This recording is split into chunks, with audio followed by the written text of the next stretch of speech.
അരനൂറ്റാണ്ടിനിടെ കേരളം കണ്ട ഏറ്റവും വലിയ മഴക്കെടുതികളിലൊന്ന്. പിറന്ന നാടും വീടും ഉപേക്ഷിച്ച് അഭയാർത്ഥികളെ പോലെ ദുരിതാശ്വാസ ക്യാമ്പുകളിലെത്തിയത് 60,000 പേർ.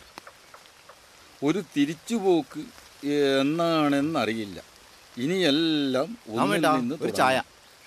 പ്രളയത്തിൽ കുത്തിയൊലിച്ചുപോയ ജീവിതങ്ങൾക്ക് മുന്നിൽ ഇനി എന്തുണ്ട് ബാക്കി? ഓ, നാശം, സർവത്ര നാശം.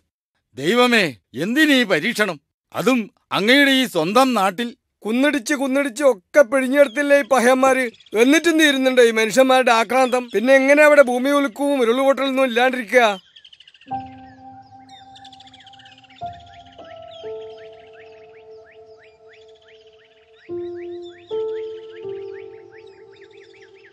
ദാമോട്ടാ, ഒരു പയമ്പൊരി കൂടി.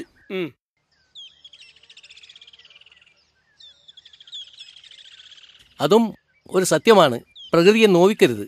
നോവിച്ചാൽ അത് തിരിച്ചടിക്കും. എന്താ?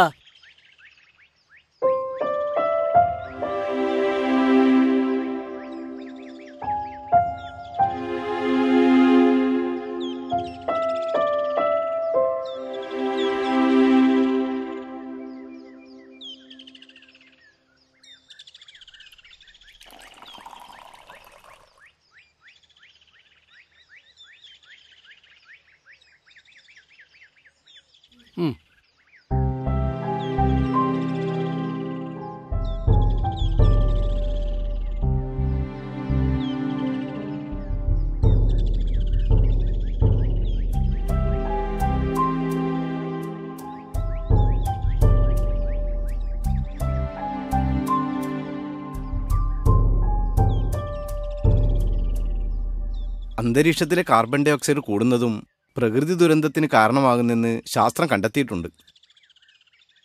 എന്താ ജോസഫേ, അനക്കൊന്നും പറയാനില്ലേ? ദൈവത്തെ സ്നേഹിച്ച് ദൈവത്തിനു വേണ്ടി ജീവിച്ച ഭൂമിയിലെ മാലാഖമാരായിരുന്നു കന്യാസ്ത്രീകൾ. അവർക്ക് നേരെയും കാമത്തിന്റെ കരാളഹസ്തങ്ങൾ നീളുന്നില്ലേ? ഇങ്ങനെ പോയാൽ പ്രളയവും പേമാരിയല്ല ഇനി വരാൻ പോകുന്നത്. തീക്കാറ്റ, സർവ്വതിനെയും ചുട്ടുചാമ്പലാക്കുന്ന തീക്കാറ്റ്. മനുഷ്യന്മാരുടെ അഹങ്കാരത്തിന് ദൈവം തന്ന ശിക്ഷ തന്നെയാണിത്. എന്നിട്ടോ ഇതുകൊണ്ട് എന്തെങ്കിലും പഠിക്കുമോ? അതുമില്ല.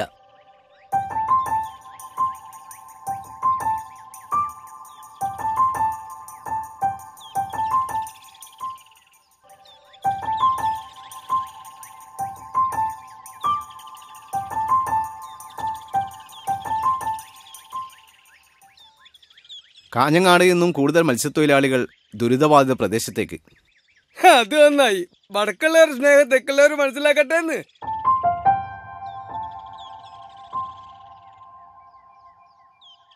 കെട്ടൊക്കെയായി എടുത്തേക്കാ പണിക്കരെ. തെയ്യത്തിന്റെ കോപ്പൊന്ന് പുതുക്കാനുണ്ട്. ഓഹോ, പിന്നെ കാണാം.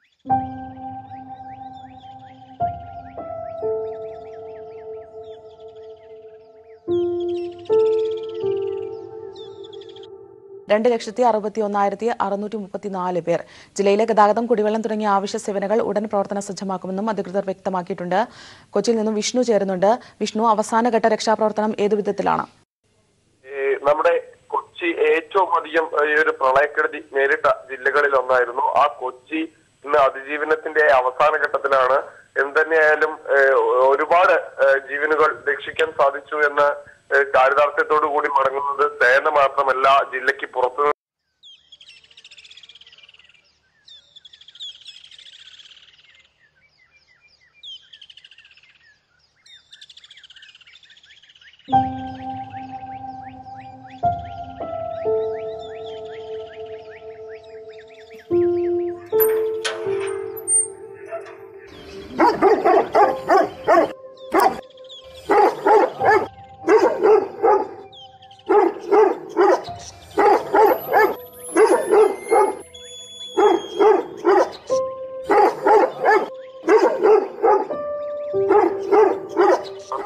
കരകവിഞ്ഞതോടുകൂടിയാണ് കൊച്ചിയിലെ അല്ലെങ്കിൽ എറണാകുളം ജില്ലയിലെ സാധാരണക്കാരുടെ അല്ലെങ്കിൽ എല്ലാവരുടെയും ദുരിതം ആരംഭിച്ചത്.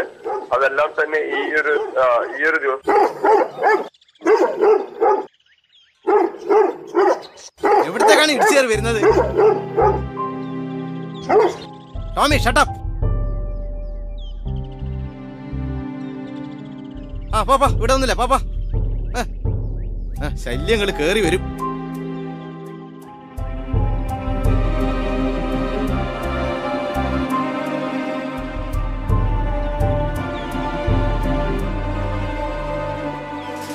നാടോട്ടുക്കും വിഷാടന നിരോധന മേഖല എന്ന ഫ്ലക്സും ബാനറും. എന്നിട്ടോ ഇവന്മാർക്കൊരു കുറവുമില്ല.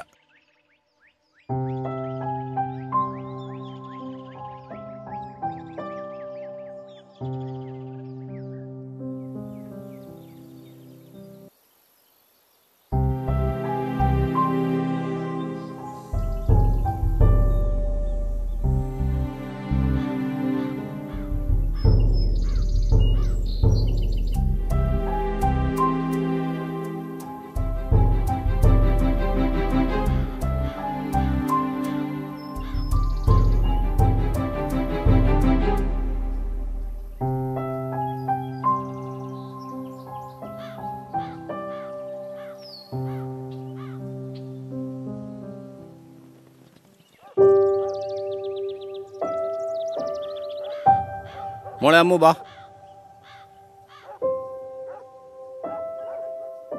അച്ഛാ അച്ഛാ എനിക്കൊരു 10 രൂപ തരുമോ? എന്തിനാ മോളെ? ആ മാമന് കൊടുക്കാനാ. വേണ്ട മോളെ, ഇതൊക്കെ ഒരു വേഷം കെട്ടായിരിക്കും.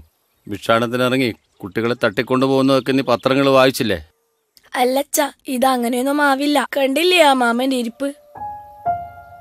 പാവം, ഒന്നും കഴിച്ചിട്ടുണ്ടാവില്ല. നിന്റെ ഒരു കാര്യം. മാമ വാങ്ങിക്കോ.